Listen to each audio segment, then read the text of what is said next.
So if I swear in the beginning of this YouTube video, it's going to dramatically reduce my reach, which to be honest, that's going to hurt my ego because I won't be able to flex on chicks at the bar, how many YouTube subscribers I have. But it does make this video more valuable to you because the less people who see the strategy, the less people are going to use the strategy, the more effective it is for you. So excuse me while I throat fuck you with case studies, because honestly, I have to do this. Why? Because, well, I need to do this so you actually care about this. Because look at this. Me and Iman Gods, right? We both flex watches because we want to make us look successful. We want to make you think that we are successful and you're not. But the reason why you trust him is because you know how much money he makes. So, I mean, I could sit here and flex my fucking Stripe accounts, but you don't really care about that, do you? Because you don't really care how much money I make or don't make, because all you care about is how much money you make, right? And what you want me to do is you want me to devote my entire life to helping you completely change your life and accomplish all your dreams without selling you a course, because that is what you believe is a fair deal. Anyways, I want you to meet Christian, okay? When I met Christian, he had just dropped out of school and he was flat broke. But today, Christian makes 10 to 20K a month for his real estate marketing agency. And you can see a bunch of different screenshots here. Now, the time between Christian being flat broke and him hitting his first $10,000 a month was about 4 months, okay? And you can see, here's him posting a win in the chat. And this boils down to two main reasons. So reason number one is that he worked hard, he took action, he made no excuses, and he grinded his face off to make his dreams a reality. And reason number two, which is the reason I like to tell people, is that he paid me $2,500 to implement everything that I'm going to share with you inside this video. Okay, and you can see the invoice right there. Now, I'd like to introduce you to another friend of mine, but I like this guy too much to publicly shame him, okay? Because this guy, I'll call him John, did not follow the framework I'm going to lay out in this video, and instead he took a shortcut and sent thousands of DMs without following the proper steps. And here's what happened, which, moment in silence. Okay. Now, here's the three-step process to safely outsourcing the mind-numbing task of outreach so you can book SMMA appointments on Autopilot and 10x your agency over the next 90 days. But before I get into the 3 steps, I need to give a short explanation of how you can fail, okay? So step number 1 is to join a random Discord server. Step number 2 is navigate to the hiring channel. And then step number 3 is make a job post for a commission-only outreacher. Just like this guy did it, okay? So I hate to be the daily dose of reality, but if the commission-only outreacher actually knew how to book appointments, he would do it for himself. Okay? Why would somebody who has the high-value skill of being able to book appointments work for some beginner SMMA owner? If he was actually good, he would either be working for the best agency he could possibly work for, or, which is the more likely scenario, he'd be booking appointments for his own agency and taking 100% of the deals. Okay, and if he really sucks that much at service delivery, well, he would find a partner, okay?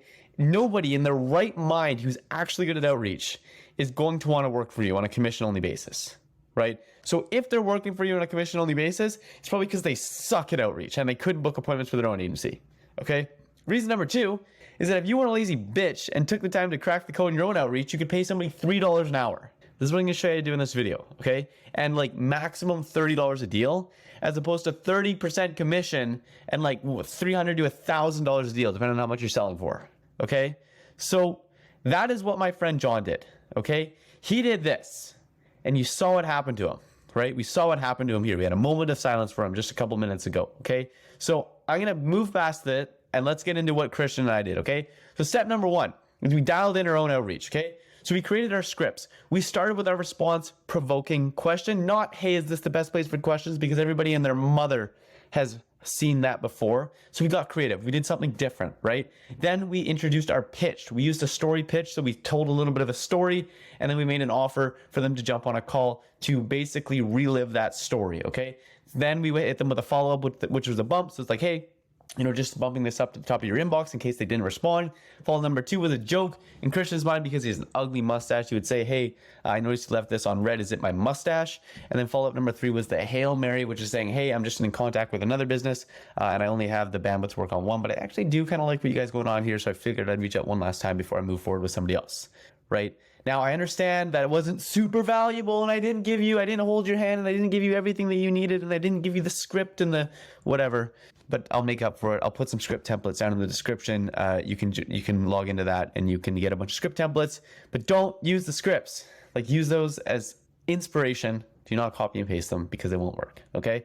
Now, the second thing that we did is we tested them, right? We sent 250 DMs per sequence. Okay.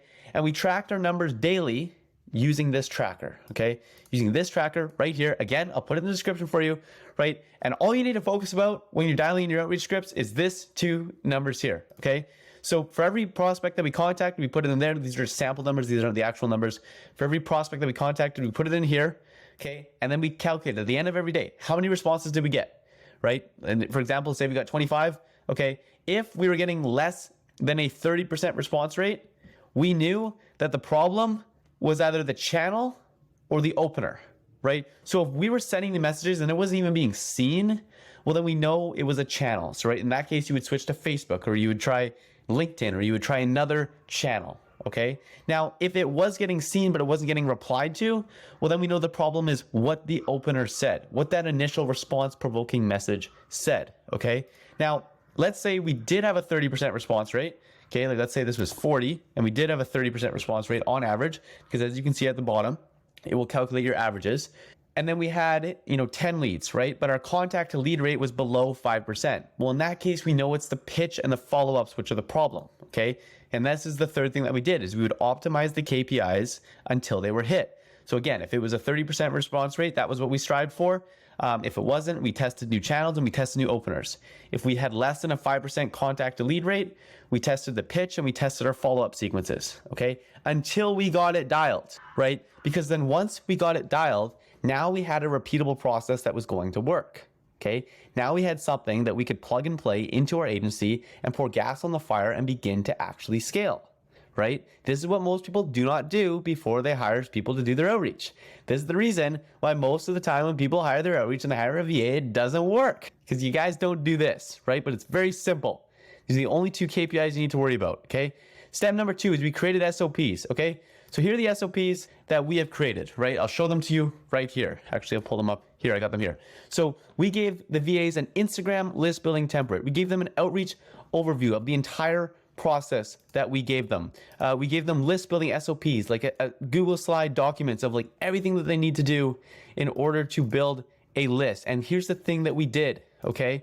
Now I have a story where basically what happened is when I was scaling my first agency, and I was first trying to do this, and I was first trying to outsource VAs because I wanted to scale my outreach. And I hired a VA, and it didn't work. And the VA sucked, right? And I was like, this VA sucks. And I was going to fire him because I was like, this guy's a moron, right? Like, why are you contacting this person? That's not the outreach message that you're supposed to say. Like, what are you doing? How dumb are you? Is what I was thinking about this poor VA, right? Then I asked a coach of mine at the time and I said, hey, this VA sucks. I'm firing him. Can I get another one? And he's like, hold on, I'll pump the brakes. Why does the VA suck? And I'm like, well, look I gave him like I told him what to do. I gave him a whole Word document. I told him what to do and he can't figure it out. He's like, hey, all right. So this Word document, it's easy to understand, but if you want to actually scale, and if you want to actually have a VA come into your business and have that VA make a profitable impact on your bottom line, your SOPs have to be impossible to not understand, right? You should be able to take anybody off the street and they should be able to figure it out, okay? And then I went back to the drawing board and I made these super in-depth VA SOPs. And from that moment on, is when my company began to take off, right? From that moment on, my VAs became profitable. And for every dollar I spent on my VA, I don't even know, the ROI is just like ridiculous when you actually do this, okay? And so what I'll do for you guys, I'll give you this entire VA scaling course. It's free. I'll drop in the description. So when you guys hire your VA, you can run your VAs through this course. I don't really care because I don't really do this as much anymore, right? I only do this for other people. So fuck it. You guys can have that too. Anyways, okay. So after I created these SOPs and I literally made it impossible for these VAs not to fail, well, step number 3, I hosted interviews at a 5-to-1 ratio, which means for every one spot that I was going to fill, I hosted 5 interviews. Okay. So I created a job posting on Upwork. I used ChatGPT to write a job description. You go to ChatGPT and write me a job description for a virtual assistant doing social media outreach, and ChatGPT will do it good enough, right? Doesn't need to be something special. Okay. Then I put that up on Upwork. You get a shit ton of applicants. I used my gut decision to just go through and filter out the unqualified people.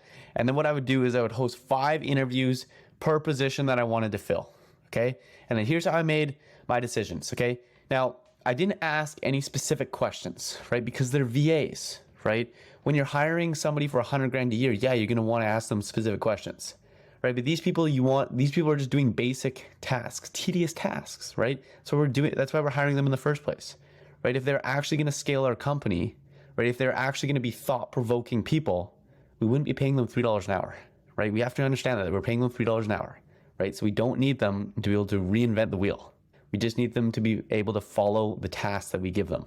Okay, so that's why I made my decisions based on gut feeling, English comprehension, because obviously I'm an English speaker, so I was going to be communicating with them in English. And then I would also give them like sample tests, like, hey, can you build a list of 25 leads, right? I would show them my SOPs. Hey, before our interview, can you build a list of 25 leads? I want to see how you do this, right? I get them to record looms and stuff, right? And literally these 3 things is all I did in order to vet the VAs, okay? Then we rolled out the system for Christian, and I'll pull this up on Discord. And here we go. Boom. That was our VA. Boom.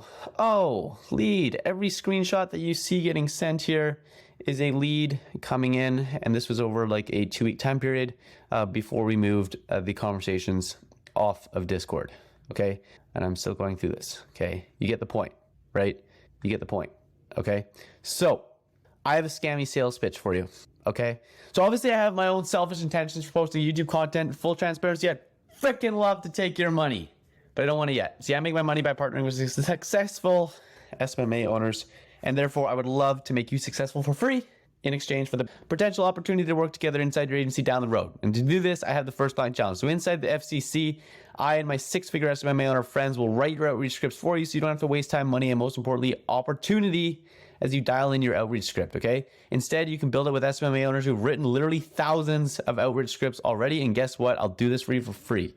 Kind of. I say kind of because we need you to put down $100 deposit to show you're serious. It's like, use your brain. Otherwise, we'd have thousands of people inside, most of which are wannabe entrepreneurs and wouldn't be able to give you the close one-on-one support that statistically gets you a client in 13.84 days. That's simply the first client challenge average. Past results are no indication of future results. I just say that so you can make your own informed decisions. If this interests you, click the link in the description. You can learn more about that scam.